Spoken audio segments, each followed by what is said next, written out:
Hey friends, welcome to another training, the final training in Prosper with Purpose, where we're going to be looking at how you can put your MVP together. So by now, you know what an MVP is, why it's important. You also have a really good idea as to who your ideal clients are and what they want. So now it's time to put everything together. So you're going to learn the 3 key elements of your MVP and how to put it all together. So, first of all, element number 1 is your promise. In order to get someone to buy something from you, you have to tell them what it is they're going to get from it, and that's your promise. So, you're going to be looking at the problem that you are solving for your ideal clients and the result that you're promising. These are 2 really, really key elements because people essentially want to know what they're going to get. If they're going to hand their money over to you, what are they going to get in return? So first of all, you need to look at the external problem that you're solving. And here's just a few examples. I want to lose weight. I want someone to take pictures of my wedding. I want to find love. I want to grow my business. These are the external problems that people are facing, which has caused them to go out and look for something to help them. So depending on what your business is, you need to identify that key external problem that you want to solve with your problem or with your product or service. Now, if you've done your ideal client interviews, you should have a good idea already as to what that problem is, because it would have been the key problem that your ideal clients have been talking to you about. Now, the next thing you need to do is look at the internal problem. And this is more where we turn from the kind of practical issues that people are facing and start to look inwards into the kind of the more emotional stuff that's going on as a result of those practical problems. So for the person who wants to lose weight, it could be because they feel embarrassed about their size and they don't want to feel embarrassed anymore. Perhaps they're not confident getting in a bikini to go to the beach. Look for those internal problems. So the practical problem is they want to lose weight, but why is that? What are the feelings going on inside? Is it embarrassment? Is it lack of confidence? Dig deeper and find what those feelings are. And again, that's why your ideal client interviews are so important, because that's going to help you get to the root of what those problems and what those feelings are. I want to find love. Why? Because I'm lonely. That could be one of the internal problems that someone looking for relationship help is struggling with. I want someone to take photographs of my wedding. I mean, that's a very kind of practical external problem. But there could be internal issues going on as well, even with something like that. So, for example, your ideal clients might be worried about having their wedding photographs done because they hate being photographed. Perhaps they don't feel confident about their appearance, or they don't feel like they're photogenic. So get again to the problem as to what the emotions are going on there. And then lastly, I want to grow my business. Perhaps they feel like a failure at the moment because their business isn't growing.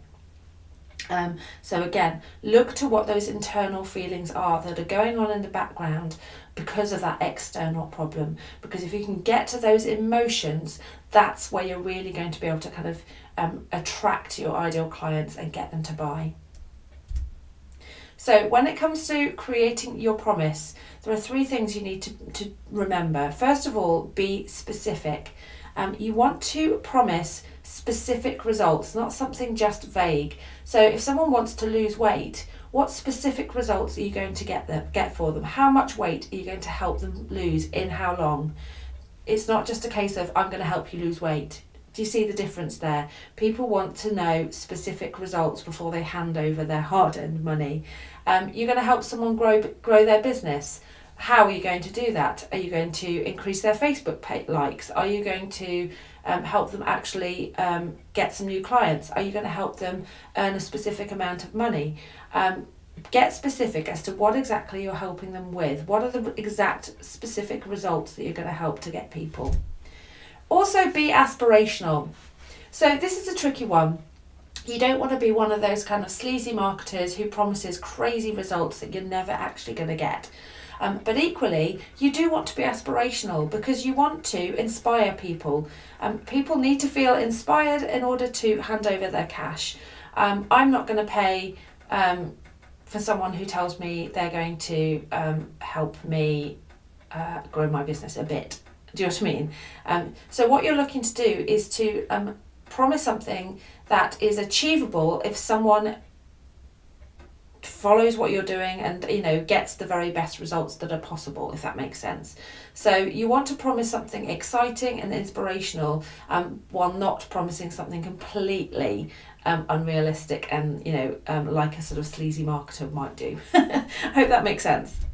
And lastly, of course, I have to say it, as I have in every single training, keep it simple. You don't need to write reams and reams. You're making one promise. You are focusing on a specific result, and that's all you need to do. You don't need to promise tons of results because that just gets confusing, and people will just go away and move on to someone else. So here's some examples. I help people to lose a stone in 30 days so they never have to feel embarrassed about their size again. Super simple, super specific, aspirational, but doable. Dreading your wedding photos? I'll capture the magic of your wedding day and help you to feel and look like a princess. So again, you're telling people what you're going to do. You're going to take their wedding photographs, but you're also adding in that extra internal. So to help you feel and look like a princess. For the person who's worried about, how they might look on film, how they might look on camera, not feeling confident about having their photographs taken. No more lonely nights and weekends. Find the confidence to meet your perfect match in just 6 sessions. So again, keeping it nice and clear and specific, and also while focusing on the external problem of helping someone find love, you're also touching on that internal problem of loneliness. Sick of getting nowhere with your business and feeling like a failure? Learn how to replace your income in just 90 days. So again, specific results, specific time, and focusing on that internal issue of feeling like a failure as well. Hope that all makes sense and gives you a few ideas as to how you might create that promise for your own business and your own MVP. So the next element of your MVP is your actual package, and this is really down to the logistics of how it's going to work. Basically setting expectations for your potential customers. If they hand over their money, what is it exactly that they're going to get? Perhaps if you're doing a coaching package, how many sessions, how long will the sessions be? How will the sessions be delivered? Will there be homework? And so on and so forth. This is basically the logistics. Now, the mistake not to make here is to focus all your attention on this, and this is what so many people do. This is important information because people need to know exactly what they're buying, but the real key information is that promise. That's what will make people buy. This is really the kind of afterthought as to how it will then be delivered. So it needs to be done, but it isn't actually as important as the promise. So make sure that is a real key focus for you. And then, of course, the last element is your price. So how much are you actually going to charge? And this is where people get really stuck because we don't want to charge too much. We perhaps don't feel like we're worth that much. But at the same time, we do want to make money and it just gets so difficult. So I'm just going to pose a few questions for you to ask yourself that are going to help you to find the right price. First of all, how much do you want to earn? It's a funny thing, when it comes to buyers, actually price isn't as important as you think it is. If you can offer people something that they truly want and that they truly see the value in, then price is much less of an issue than you think. If you think about your own behaviours, if you really want something, you will find the money to buy it. So when people are using price as an excuse not to buy, that's generally a sign that they're just don't really see the value in what they're buying and it's not worth the price to them.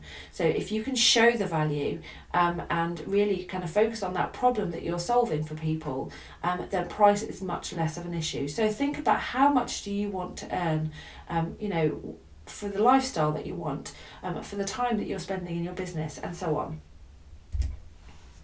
Now think about the value that you're giving to your customers. I did a training with a guy called James Wedmore, who is fab, by the way, and he gave a really, really good analogy. And he was basically saying that if you were to meet someone in the street and show them a £10 note and ask them if they will give you a £10 note in return, if they've got a £10 note on them, chances are they might swap notes with you. But let's say they didn't, and it would mean having to walk to the cash machine and get a £10 note out for you. Why would they bother to go to that extra effort to get a £10 note to swap it for something of exactly the same value? They probably wouldn't. However, if you met someone in the street and showed them £100 and said, would you give me £10 for this £100, then chances are they would absolutely love to take that walk to the cash point to get their £10 out and swap it for your £100, because they're getting so much more value. And this is how you make it a no-brainer for your own customers. When you are selling your product or service, you make sure that you are communicating much more value. You are giving them much more value in what you're selling than you are asking for back in price. So think about the value that you are giving to your customers. What does it mean to someone to be able to finally lose weight and feel confident going out, feel confident in their appearance, feel confident wearing a bikini on the beach? What is the value in that to your customers? And make sure that what you're charging what you're offering is around 10 times the value of what you're charging. Now, sometimes that can be really difficult and we tend to undervalue what we're doing. So just really, really try and put yourself in your ideal client's shoes and think to them what that value is. Okay, and then another question is, how much is it costing you? Sometimes we forget to factor in our own expenses in creating this product or service.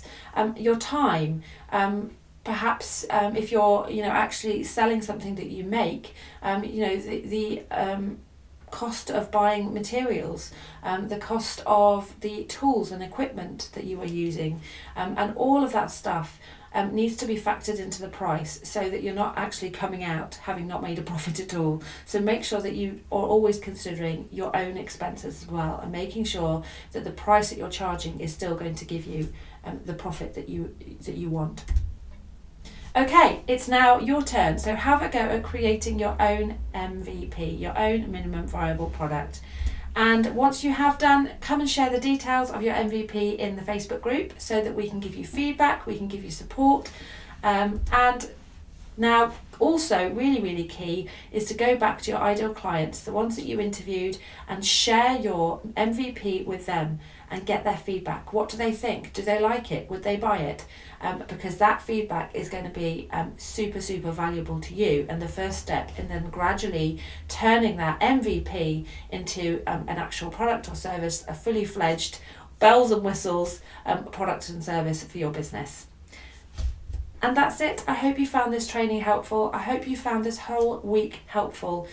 This was the Prosper with Purpose week. So hopefully you've come out of it feeling like you do have a great business idea. You understand your purpose, you know your ideal clients, and you've got some great inspiration for your very first product or service. And I'll see you in the lounge.